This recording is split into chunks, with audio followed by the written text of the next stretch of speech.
Welcome back to Situation Room, where this week we consider reports that an international invasion of Yemen may be close at hand as global leaders step up their efforts to defeat and dismantle the Houthi rebel organization. Then we're going to turn to the central regions of Somalia, where the jihadist group Al-Shabaab is on the warpath in an offensive that now appears to be threatening the capital. And from there we zero in on Haiti, where all indications are that the devastated nation has simply passed the point of no return. And finally, we'll move to central Nigeria, where a long-overlooked conflict has roared back to life and where the world may be ignoring an anti-Christian genocide.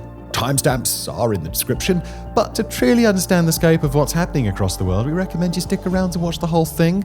Why not? Let's get into it. Oh, and speaking of why not, what's this? Is this a War Hats merch front? War Hats merch front. What are you talking about? It's a hat. It says WarFronts. You can pick it up at the merch store. There's a link below. Thank you. You got one job, Simon. Sell hats, and you can't even do that properly. First up, Yemen, where in the midst of a rapidly escalating US air campaign against the country's powerful Houthi rebels, new reporting suggests that the country's ongoing civil war might be about to become far more intense than it already was. According to a Wall Street Journal report published on the 14th of April, drawing on interviews with both non-Houthi Yemeni officials and representatives of the US government, Yemen's other military factions are gearing up for an offensive, and they may well bring a regional powerhouse or even two of them to help them out in the fight. Now, to understand exactly what factions we're talking about here, we've got to really zoom out a little bit from the recent months of the Yemen conflict. Now, certainly the Houthis' attacks on global shipping in the Red Sea have garnered international headlines, and so have a recent wave of US airstrikes, most recently, at the time of writing, a gargantuan attack that killed over 70 people at the major Ras Issa oil terminal, and a later attack that killed 12 in the Yemeni capital city of Sana'a. But capable as they may be of grabbing and keeping the world's attention, the Houthi rebels are far from the only armed faction on Yemeni soil, and as the term rebels in their common moniker might suggest, they aren't even the country's internationally recognized government. Instead, the Republic of Yemen government either directly or indirectly controls a majority of the nation's territory, although its more populous west is mostly under Houthi control. The Yemeni government is led by a group called the IRG, or the Internationally Recognized Government. Creative, we know.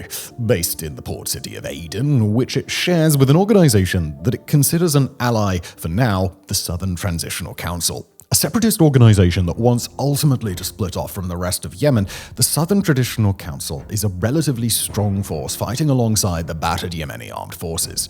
A couple of other national resistance groups hold territory of their own, while maintaining alliances with the government that are generally stable, although prone to significant infighting. Al-Qaeda in the Arabian Peninsula, also known as AQAP, is also present in the region, although it's antagonistic towards all sides. As of now, the internationally recognized government and the various anti-Houthi militias have been mostly quiet for the past several years, defending their own territory from intermittent small probing attacks and skirmishes, but very clearly not looking for a fight. That, in hopes that the Houthis might step on a rake enough times with their Red Sea shipping attacks that they'd finish themselves off by bringing the wrath of the global West thundering down upon them. While that hasn't happened yet, the Wall Street Journal explains that the constant deluge of US airstrikes against the Houthis has created a window of opportunity. As of now, the broad anti-Houthi coalition is laying the groundwork for a major offensive, planning to slice northward across the Red Sea coast and, if possible, cut the Houthis off from the sea entirely. According to a newspaper out of the Emirates called The National, 80,000 soldiers or more are going to be mobilized for that push, potentially along with a second thrust toward the Houthi presence in Yemen's capital city. As the Long War Journal explains, there are conflicting reports on precisely what these offensive plans will look like, while there is little to no evidence that the proposed mobilization has actually begun at this time. The one commonality in all the rumors, however, is that an offensive along the western Red Sea coast is going to be the centerpiece of whatever comes next. Now, the United States is likely to play some role in the hostilities to come. In fact, although we regret to inform our viewers that Pete still hasn't added us to the group chat, we still must emphasize that America may, in fact, be the nation that's orchestrating an offensive behind the scenes, as the deep knowledge of unnamed US sources would suggest. If true, then the US may be more than happy to coordinate its air power with partners on the ground, clearing the way and leveraging immense firepower from above to soften or destroy Houthi defenses that would otherwise prove difficult to crack. Fist emoji, flag emoji, fire emoji. American aerial assets in the Indian Ocean, particularly several B-2 Spirit bombers stationed on the militarized island of Diego Garcia, may be able to help. Now, we've discussed those bombers in the past on the Situation Room as a likely threat to Iran in order to pressure the nation into a new nuclear deal, but the bombers can engage in strikes on the Houthis while presenting a considerable threat to Iran at the same time, possibly even making an example out of Sana'a. What the United States will almost certainly not do, however, is to lend its troops to a ground offensive. Of course, we're talking about deployments beyond the presence of possible special forces or other small elite units that may already be deployed secretly on the ground to assist. And say it with us again. Fist emoji, flag emoji, fire emoji. Instead, direct support in a ground offensive may come from two very important players in the Middle East: Yemen's northern neighbor, Saudi Arabia, and the nearby Gulf state of the United Arab Emirates. According to the Wall Street Journal, as well as Bloomberg, it's the Emirates in particular that have brought plans of an offensive to America's attention and may be willing to supply on-the-ground support in the process. Saudi Arabia, meanwhile, led a coalition that included the UAE during a years-long fight with the Houthis, starting in early 2015 and only ending with a truce in 2022. Both nations are highly ambitious, both of them have been looking to expand their influence in the Middle East and the wider region, and each of them commands a level of military power that, if brought to bear directly against the Houthis, could be a major problem for the rebel group. Those two nations, though, are now working hard to deny that they have any interest in a Houthi offensive. Saudi sources, speaking to global media anonymously, have dismissed those reports as false, while an incredulous assistant minister for the UAE took it one step further. Speaking to Reuters on the subject, Assistant Minister for Political Affairs Lana Nusseibeh stated, "Among all the wild, unsubstantiated stories going around, that one surely wins the Misleading News of the Week award by a wide margin." But as forceful as those denials may be, there is reason to believe that neither nation is actually dead set against participating. The Emirates, for example, have been more than happy to fuel the civil war in Sudan by supplying weapons to the RSF paramilitary force, while Saudi Arabia is looking to broaden its military partnership with the United States and assert itself as a regional player alongside Israel and Iran. The problems, however, are likely to be twofold, starting with Riyadh and Abu Dhabi's unwillingness to work together. Despite their fighting side by side in Yemen, Saudi Arabia and the Emirates have increasingly viewed themselves as direct competitors on each other's doorstep, turning the civil war in Sudan into something of a proxy rivalry, engaging each other in quiet economic tug-of-war and snapping up allies all across the region. Their relationship is far from that of Cold War-style sworn enemies, but they're not exactly eager to stand side by side when it can be avoided. The other challenge is more of a practical one. While the Houthis can't exactly take on either nation in a head-to-head conflict, they can inflict immense economic damage by using their missiles and drones to attack oil refineries and civilian targets. This is something the Houthis have done successfully in the past, striking both nations and causing fatalities. While both Saudi Arabia and the UAE have substantially beefed up their air defenses over the last few years, the Houthis still stand a good chance at breaking through, especially if they launch their munitions in high volumes and with coordination, as they prove more than able to do in their Red Sea operations. So while it's not terribly likely that the two nations are going to fight side by side on the ground in Yemen to support anti-Houthi forces, there are ways that the US and the Yemenis could sweeten the deal for either party and get them to engage if indeed they've been reticent to do so until now. The first step would be for this informal anti-Houthi coalition to pick a lane. Will they lean on the Saudis or the Emirates? Both are good options. Both are more than capable of smuggling weapons into Yemen if they'd rather support indirectly, and both have evolving militaries that could benefit from on-the-ground experience if they were to send troops to fight the Houthis directly. Both bring modern equipment. Both have pre-existing defense industrial relationships with the United States, Europe, China, and Russia, and both command the kind of firepower that the Houthis can still only dream of. The second step to gain compliance would likely be for the US to provide security guarantees in exchange for their participation, namely help in maintaining air defenses. That's something the US did for both nations during their prior fight against the Houthis, and given that the undoing of those arrangements was a Biden-era decision, the current Trump administration would likely be happy to bring the arrangements back. The US has also showed a willingness to station to carrier strike groups in the Middle East at once, something it could conceivably do for the long term. In Yemen, the Houthis themselves have made clear that they believe an offensive is coming. They've threatened all their usual fire and brimstone against both Saudi Arabia and the UAE in the event that either nation chooses to take part, and they've expressed a rather unsurprising willingness to fight to the last if that's what is required of them. But in practice, it's not clear that the Houthis have the ability to stand against a coalition like this if it really is done efficiently. Indeed, the Houthis have been unable to take Yemen's third largest city, the highland metropolis of Taiz, for nearly a decade, and have instead kept it under siege, earning it the nickname of, quote, the City of Snipers. The rebel movement has suffered increasing infiltration by foreign intelligence, and its leaders are growing more paranoid by the day. The group's fighters are known for their cunning and innovation on the battlefield, and they can certainly inflict many casualties on adversaries before they are defeated. But it's likely that they'd win if the true power of such a coalition is brought to bear against them. Today's episode of the show is brought to you by Incogni. Look, your personal data, it's out there and it's probably being traded online right now. It's not just social media, it's not just shopping sites, but there's third-party data brokers with your information that you've never heard of, which is not cool. Incogni is a tool that sends automated legal requests to those data brokers so they have to remove your information. All you do is you sign up to Incogni and they do the rest. You can use it to wipe your name, your address, your email from dozens of shady databases that you probably don't even know exist, although you do now. You've been forewarned, and you know what they say, forewarned is forearmed with Incogni. If you're concerned about spam, identity theft, or just want to get your life less floating around the internet, this is what you should do. It's especially useful if you're job hunting, renting, or just cleaning up your digital footprints. And we could all use a little bit of a cleanup, couldn't we? So take your personal data back with Incogni, use the code WarFronts at incogni.com/WarFronts, and you'll get 60% off an annual plan, which is fantastic, isn't it?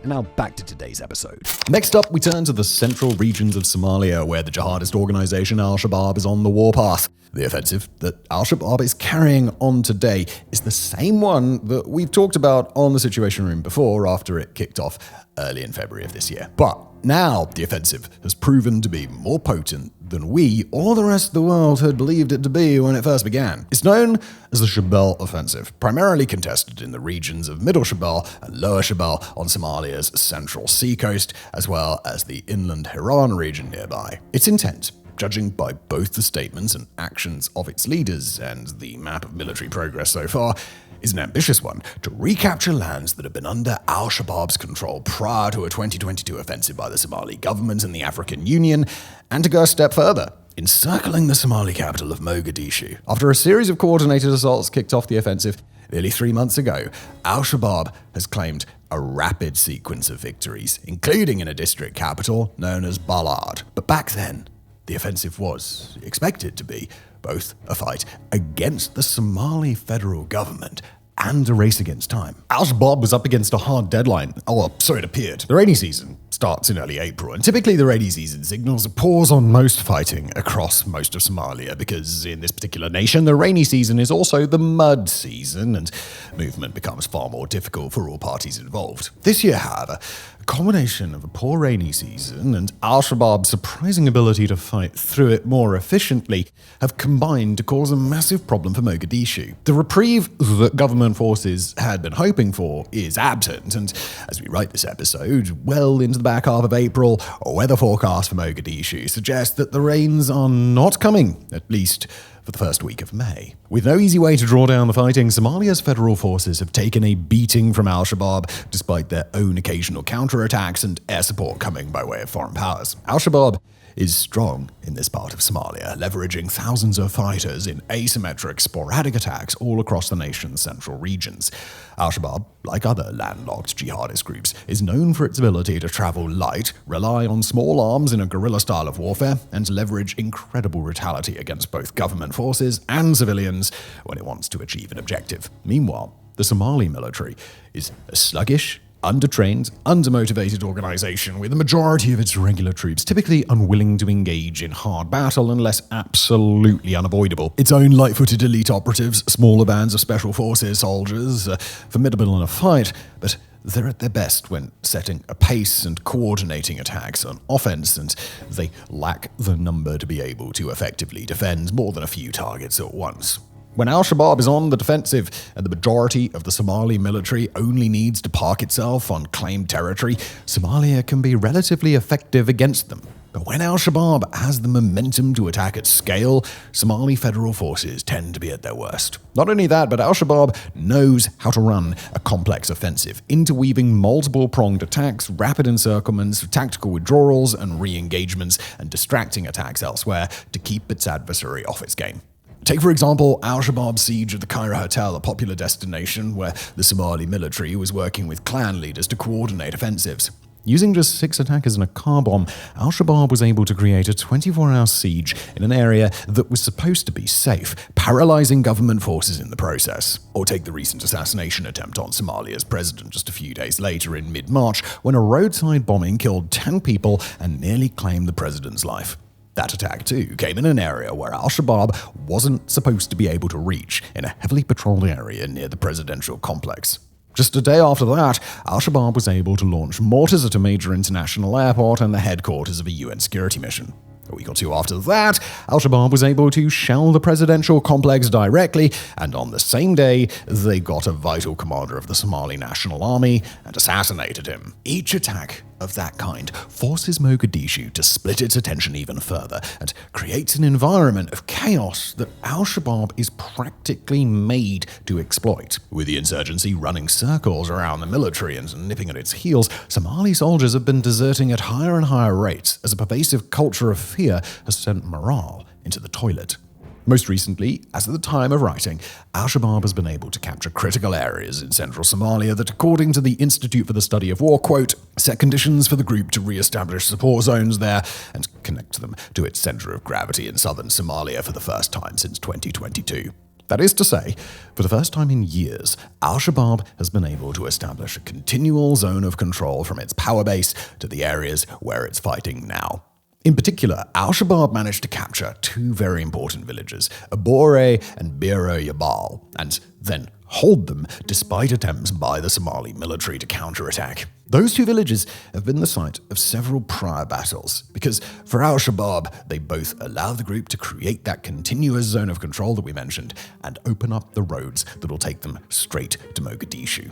In a move reminiscent of the M23 rebel assaults around the city of Goma in Congo, Al-Shabaab may well be able to barrel down these highways if it can mass the required force, especially since their control over other nearby villages means that it'll be even harder for the Somali military to launch a successful counteroffensive. At the same time, Al-Shabaab fighters are surging into action south of Mogadishu, overrunning the Somali defenses in several districts and expanding its zone of control. Those attacks both allow Al-Shabaab to threaten Mogadishu itself from a distance, thus forcing the government to divide its attention even further and extend a pincer movement that's been wrapping around the wider region.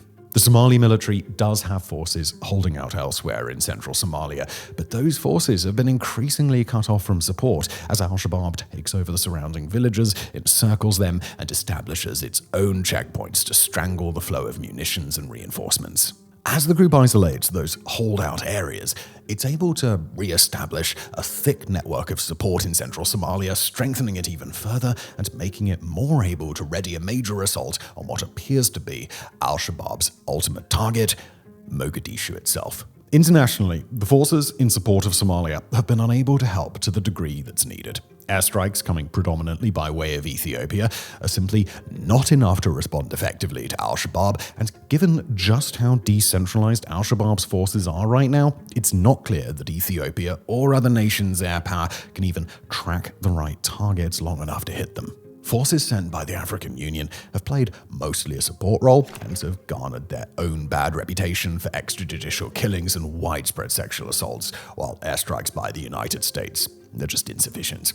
Somali's foreign minister has recently launched allegations against the acting leader of the African Union mission, calling him an Al-Shabaab sympathizer and considering his expulsion, while other prominent Somali figures have derided their own military forces as impotent. As of Tuesday, the 22nd of April, 500 or so Turkish personnel have arrived on the ground, but although Turkey's soldiers are well equipped and formidable, it's not yet clear what a force of just 500 will be able to achieve. Meanwhile, Somalia's powerful fighting clans are distrustful of both Al-Shabaab and the Somali government and have proven far less willing to die for Mogadishu than the government had probably hoped.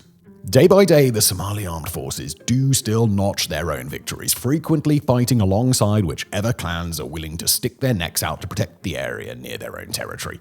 But those victories, for the most part, are little more than token wins, killing a few Al-Shabaab militants here or capturing a semi-relevant village there, but never really breaking through in the way that the government so clearly needs. Those victories are easily undone across the nation as fighters in other areas run for their lives, including in places like Aden, Yabal, where, according to the ISW quote, thousands of Somali forces fled from a much smaller Al-Shabaab force.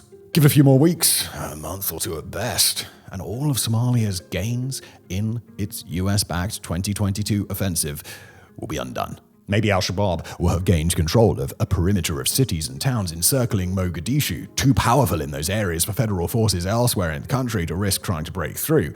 Not that they were likely to anyway. Most recently, Al-Shabaab has been able to sow fear in the capital through disinformation campaigns on social media, raising fears that Al-Shabaab was coming for the capital in late March and proving their ability to spread rumors and cause panic when they wish to. The fight's not over yet, but by all outward indications, Mogadishu is likely to lose control over much of central Somalia. Question now is the question of what Al-Shabaab chooses to do with its control. Most important of all is the decision that Al-Shabaab will ultimately have to make, whether or not to launch an offensive on Mogadishu and stake its claim to Somalia once and for all. Certainly, a march on Mogadishu is a valid option for Al-Shabaab at this stage. It has the ability to mass its forces, to attack from all angles, to force mass retreats and routes among Somali forces, and to sow panic in the city before its arrival. It also, however, would face a number of tactical barriers in gaining victory. The easiest to understand is the problem of force concentration, similar to what we've discussed on this channel as it relates to Myanmar, the Congo, Ukraine, and other areas where a defending force is squeezed into smaller and smaller areas. Try and attack those areas, and Al-Shabaab will face considerably higher numbers of fighters than they would in the countryside simply because there are more defenders trying to defend less. Not just that, but those defenders will have their backs against the wall with only so much room to retreat and facing a moment of truth in which they've got to decide to either live under Al-Shabaab or fight for their lives. Not only that, but international forces backing Mogadishu would be more effective in their own right in those smaller spaces, while Al-Shabaab attacking Mogadishu through just a few clear land routes would be sitting ducks against international air power. As the ISW puts it, quoting here, Al-Shabaab is highly likely to launch an offensive on Mogadishu to seize power in the short term. A conventional offensive on Mogadishu would be very risky. But, as the ISW points out, Al-Shabaab can attack the city in another way, and in a way that plays directly into its strengths rather than forcing it to try something new. With the federal government pinned down in and around the capital, Al-Shabaab can step up the campaign of infiltration, indiscriminate terrorism, targeted assassinations, and disinformation that have allowed it to get this far.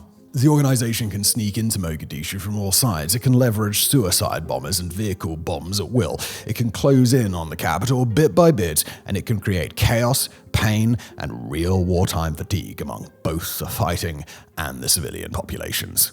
Those attacks have been far less common as Al-Shabaab has focused its offensive. But once that offensive is complete, Al-Shabaab can transition seamlessly into a pressure campaign, choking off Mogadishu from the rest of the nation and besieging it, shaking the faith of its international partners, setting up its own government, and eventually forcing the government to either weaken so badly that it can be attacked or to collapse outright. Unless Mogadishu can turn the tables, that's precisely what appears to be on the way. And the Somalia that stands at the end of such a campaign is a Somalia under the complete control of Al-Shabaab. Now, just before we move on to our next story today, we do want to take a quick pause and tell you about a couple of cool new developments here at WarFronts. Now, the first That's, of course, our weekly newsletter that is becoming less new every week, but more subscribers, which is nice. We just crossed 5,000. Thank you so much, everybody. It's a quick hit of conflict-related news, and it lands in your inboxes every Tuesday and Friday and keeps you up to date with all the stuff that we didn't have time for in the Situation Room or our other videos. Basically, if you love these segments, you'll love this. Every edition has at least one longer feature on an underreported conflict, plus several smaller chapters to quickly get you up to speed with what is happening around the world. Oh, and did I mention it's free? It'll always be free, and you can subscribe by following the link in the description below. As warnings go, they don't come starker than that issued to the UN Security Council by Maria Isabel Salvador. On April the 21st, the special representative described the situation in Haiti as follows, quoting, "We are approaching a point of no return. Without timely and decisive international support, the violence will continue to escalate and Haiti could face total collapse." Now, for those who've been vaguely following the crisis in the Caribbean nation, this may have sounded a little bit like closing the stable door after the horse has not only bolted, but flown business class to Hawaii. I mean, didn't Haiti already collapse like 10 times over? Now, by most normal definitions, the answer would be yes. Oh, yes. In 2021, the assassination of President Jovenel Moise plunged the nation into a political crisis that saw mass protests, the mandate of every single official expire, and widespread government paralysis. In 2023, the government suffered such a surge of violence that its murder rate almost equaled that of Ecuador, a nation that later declared itself in a state of internal armed conflict. 1 year later, in 2024, a coordinated gangster uprising brought the capital of Port-au-Prince to its knees, saw the acting prime minister toppled, and roughly 1 million Haitians forced to flee their homes. So yeah, a declaration that Haiti could face total collapse feels at least somewhat like a message that accidentally got transported forwards in time from the pre-pandemic era. By most measures, the collapse has already come and already gone. But rather than an indictment of Special Representative Salvador, this is more an indictment of the English language and its lack of words for the scale of catastrophe that Haiti is now facing. Because awful as the years 2023 and 2024 were for Haitians, signs are that 2025 is already gearing up to be somehow even worse. On the most basic level, the violence ordinary civilians are being exposed to on a daily basis has become apocalyptic. Here's how Human Rights Watch described it in a recent report. Killings, kidnappings, sexual violence, and child recruitment have been reported almost daily. In the case of killings, it would be a mercy if there were only one a day.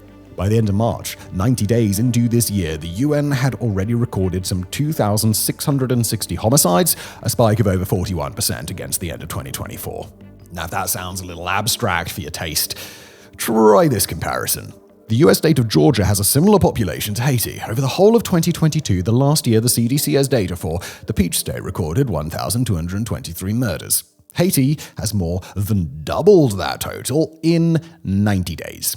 This already follows on from a year that was widely recognized as the bloodiest in modern Haitian history. Insight Crime reports that 2024 saw over 7,000 Haitians killed in gang violence. Now, whenever we cover Haiti, there are always a handful of people who crop up to say things like, even 7,000 isn't bad. South Africa suffers nearly 30,000 homicides a year, and no one ever talks about that. But the difference here is that South Africa has a population that is vastly bigger than Haiti.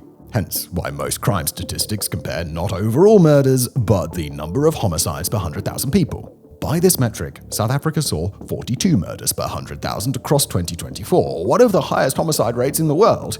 Haiti, by contrast, had a rate of 62 per 100,000. Should the next 9 months bring a similar number of killings to the last 3, the 2025 murder rate could be as high as 91 per 100,000.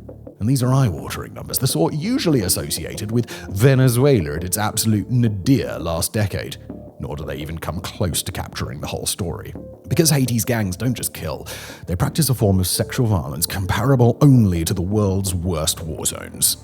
If we were to detail the things Haitian women and girls are forced to experience, then it would likely result in this video getting blacklisted. But just know that being female in Haiti today, never feeling safe wherever you are, with gang-led attacks reported at workplaces, on public transport, and in private homes. Know too that most of these crimes involve multiple perpetrators and that Haiti's gangs use sexual violence as a tool for punishing entire communities. As such, this is a problem that's only growing as the reach of the gangs also grows. Human Rights Watch recently estimated that 90% of the capital, Port-au-Prince, is now under the control of criminal groups, with all the main exit roads blocked and the airport out of action. The Miami Herald reports that the only places not yet overrun are the airport, seaport, National Police Headquarters, and a small number of government ministries. That means the Caribbean's third largest city is basically an open-air prison, one in which a metro population of around 2.6 million live under the constant threat of gang violence. Now seems like a grimly appropriate point to discuss both who they are and who they used to be. That past tense there is important because until recently, Haiti street gangs were basically extensions of the nation's narrow class of corrupt elites. Funded and armed by politicians, business people, and wealthy landowners, they existed to attack rivals and control the masses through fear. As the New York Times points out, those sanctioned by the US for their links to gangs include, quote, 2 former presidents, 3 former prime ministers, and several cabinet ministers, end quote. But in the past 4 years, something changed. The attack dogs got off their leash and turned on their former owners. Crisis Group describes how, since 2021, quote, the criminal groups grew increasingly independent from their erstwhile masters, while tipping Haiti toward a violent breakdown, end quote. Today, it's thought that the main gangs in the capital can call on roughly 12,000 foot soldiers, many of them children. Yup, children. Haiti's gangs use kids as lookouts and human shields, while kids as young as 10 carry out murders. By one United Nations count, between a third and a half of all gang members are under 18. Now, for a long time, this youthfulness could be seen in how the gangs portrayed themselves. Videos posted to social media as recently as January 2024 show groups like Five Saigon dressing like a California street gang and riding in flashy civilian vehicles. By the middle of that year, though, the group was posing in army fatigues, carrying military-style weapons, and publishing videos of its members patrolling the streets. Now, there's obviously a big difference between an actual guerrilla group and a bunch of teenagers dressing like one. But signs are that Haiti's gangs really are starting to professionalize. Here's the Miami Herald. Since coming together under the coalitions, gangs have proven themselves to be more mobile and more coordinated, carrying out military-style ambushes far away from their strongholds. These ambushes have included the storming and takeover of the city of Mirebalais in central Haiti on the road leading towards the Dominican Republic. Meanwhile, the Agricultural Artibonite Department has come under ever-increasing pressure, with massacres driving farmers to flee and exacerbating an already brutal food crisis. Charities currently estimate that nearly 6 million Haitians are facing acute levels of food insecurity. And this is what we meant earlier, when we said that homicide figures don't tell the whole story. For all countries like Ecuador or South Africa might suffer stratospheric murder levels, they at least remain functioning societies where even the greenest tourist can have a nice time by avoiding certain areas and taking sensible precautions.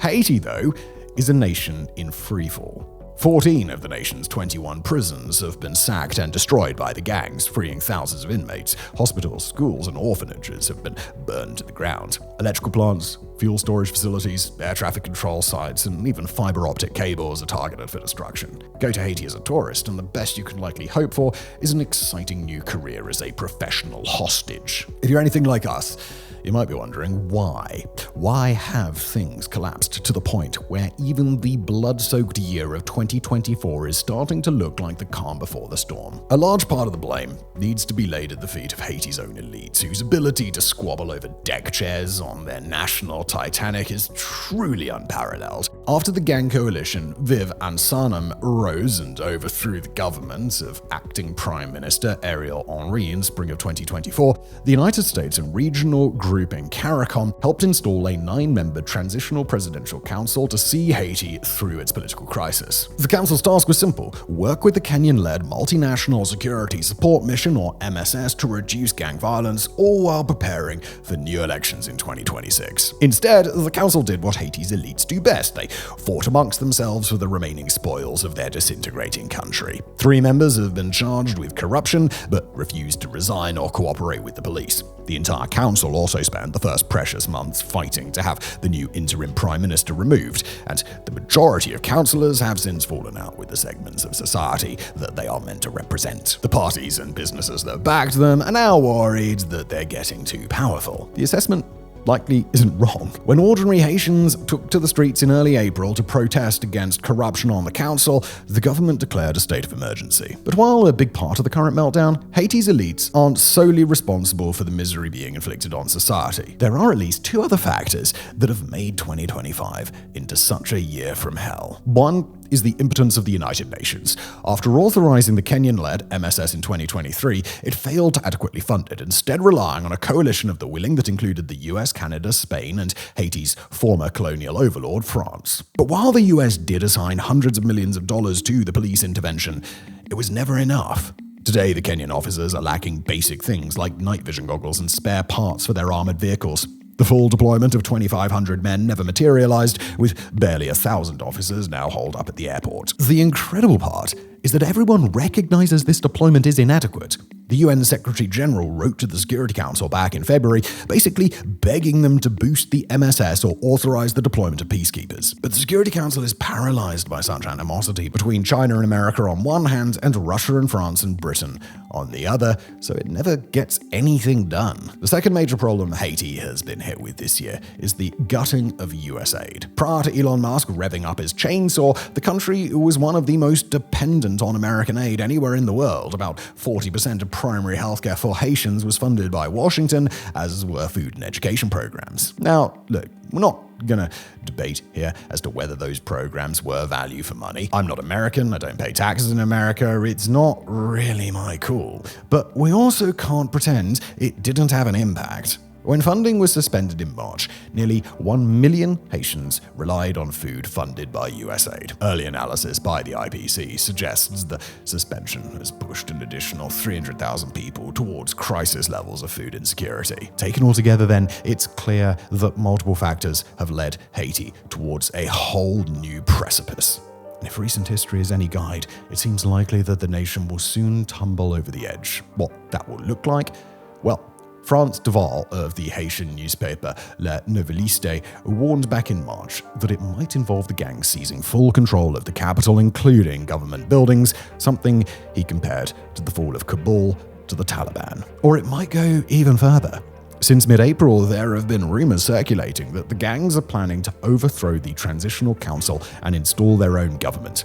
In this, they may be aided by political actors like Guy Philippe, who recently returned to Haiti after spending 6 years in an American prison on drug charges. Whatever happens, though, one thing is certain. Containing the fallout will be a bigger challenge than anyone seems to realize. Should Haiti utterly implode, the shockwaves will send tremors through the Dominican Republic, with which it shares the island of Hispaniola. Zooming out a little, the wider Caribbean region is also likely to be impacted by Haiti turning into a safe zone for cartels ruled over by criminal gangs. And then there's the potential impact on the United States. Remember, Miami is barely 1,000 kilometers away from Port-au-Prince, close enough for a failed state to send waves of instability washing up against its shores. Haiti's ongoing implosion, then, may be a disaster for our citizens, but it's also something else. It's a crisis that could soon have outsized impacts on all its neighbors. Our leaders may like to ignore the chaos in Haiti, but that doesn't mean the chaos will ignore them. And finally, we turn to the nation of Nigeria, not to discuss the country's ongoing battles against Boko Haram, but to visit a very different conflict in the country's northern and central regions. It's known as the herder-farmer conflict, fought between predominantly Muslim herding communities of the ethnic Fulani group and communities of farmers mostly made up of Christians from several tribes, as well as the mostly Muslim Hausa. The conflict has been ongoing since the late 1990s, and while it only rarely flares to levels that would generate international headlines, it is an exceptionally bitter affair in a portion of Nigeria known as the Middle Belt. It's been classified by Genocide Watch as an active and ongoing genocide against Christians perpetrated by Fulani jihadists, although, to be clear, a religious distinction is at best an imperfect way to define the two sides of this conflict. Just as important is the centrality of disputes over land, where farmers need to farm in the same area that herders rely on to graze and sustain their animals. For over a generation, the more mobile Fulani herders have launched frequent attacks against sedentary and thus quite vulnerable farming communities in rural areas, sometimes followed by retaliatory attacks that risk spiraling into longer and more ruinous exchanges. Tens of thousands of people have died over the years in the region that's been slowly destroyed by both the conflict itself and the broader effects of both communities and their fighting on the environment. A broken landscape means less to go around in both communities. Less to go around means greater desperation. And greater desperation means more people willing to do whatever is necessary to ensure their own survival and that of their communities. Pre-existing ethnic and religious divides both exacerbate tensions and bitterness and grant each side a convenient additional pretext to visit violence on the other, while at other times being the primary reason that violence occurs. And after a relatively quiet few months, these massive attacks in two Nigerian regions have shattered whatever sense of safety may still have remained. The first series of attacks came over several days in Nigeria's Plateau state in early April, hitting a total of 6 villages in a district called Bokos that had most recently been rocked with violence in December of 2023, when over 100 people were killed in a similar attack. This time, gunmen attacking across several villages killed no fewer than 48 people, displacing about 2,000 others in the process. According to accounts from people on the ground, the attackers spoke a language often associated by Fulani herders. Local militias and government troops attempted to respond, but were unable to intervene in time to prevent the worst of the violence. Even that attack wasn't the first in recent weeks, with a late March attack on the village of Rowi, leaving 10 people dead. But this attack was the first to reach a death toll around 50 or possibly more. Unfortunately, it would be the last. The next attack came on Sunday, April the 13th, also in Plateau State, particularly in 2 villages called Kimakpa and Ziki, respectively. This time, the attack came in the late hours of the evening in similar fashion. Armed gunmen stormed the villages, killed people indiscriminately using guns and machetes, and left. Started shooting, they burnt houses, they macheted people. This time, some 52 people or more were left dead in their wake. Again, the precise cause of the attack was unclear, but local officials noted that a few days prior, troops of the Nigerian army had recovered the corpse of a 16-year-old Fulani herder who had been beheaded in the area and had his cattle stolen. As is often the case, farmer communities that were attacked ultimately weren't able to retaliate against the people who came after them, but were able to inflict violence on the wider Fulani group, thus perhaps gaining some sense of vengeance, but only fueling perceptions within the Fulani that they'd be exterminated in the same way that herder attacks have exterminated these farmers. Both attacks in Plateau State were condemned as acts of genocide by regional authorities, although some experts on the conflict pushed back on that claim, arguing that land disputes and weak law enforcement were the true cause of violence that was more conveniently blamed on ethnic division. Then came the worst attack yet, in a large assault in the central Nigerian state of Benue. This time, in an assault that spanned from the night of Thursday, April the 17th, till the morning of the 18th, at least 56 people were killed, although, again, a precise death toll is difficult to establish. Again, the attack came by way of an assault on farming communities, by way of suspected cattle herders, and again, security forces were unable to intervene in time. In the days leading up to that most recent large attack, 11 people were killed by suspected herders in a separate attack, while on the same Friday as the major attack in Benue State, another 5 people were killed under similar circumstances elsewhere in the region. All in all, the recent death toll has now climbed to about 200 dead in farming villages since the start of April, and quite possibly more people killed in unreported assaults or by way of retributive violence against herding communities. Dozens, if not hundreds more, have been wounded, homes have been looted and burned, and thousands of people have been displaced in total, although precise numbers are difficult to pin down. Regional authorities in both states have ordered investigations and vowed to increase protection of local communities, but both the international community and locals have taken those pledges with little more than a shrug. In reality, local authorities have proven largely incapable of intervening in attacks for years, and that's a large part of why these same attacks happen so frequently. Despite the laws on the books, these parts of Nigeria have little actual legal infrastructure to settle disputes peacefully, and law enforcement is so weak in general that communities must organize in some way to protect themselves. With no real ability to deter acts of violence or to settle disputes before they escalate into massacres, Plateau and Benue states are all but unable to intervene. According to some in the region, local leaders might not even want to intervene. Not really, and instead either approve of the violence or perhaps even profit from it. These parts of Nigeria are under intense economic, environmental, and intercommunal pressures all at once. Like Somalia, Nigeria has experienced a back-and-forth whiplashing effect between long droughts and sudden floods, reducing the amount of agriculturally productive land and forcing farmers and herders into more direct, more frequent competition over anything that's left. Those problems have grown more acute as the climate refuses to shift back to what it had been in prior decades, meaning that communities go longer without relief and are continually forced to find ways to do more with less. These communities, they become poorer, they become more resistant to giving up anything they might still have, and they become far more bitter toward those who they perceive as thieves, oppressors, or any other sort of people who might take from them whatever they've got left. Nor are farmers and herders the only people to be afraid of in this part of the country.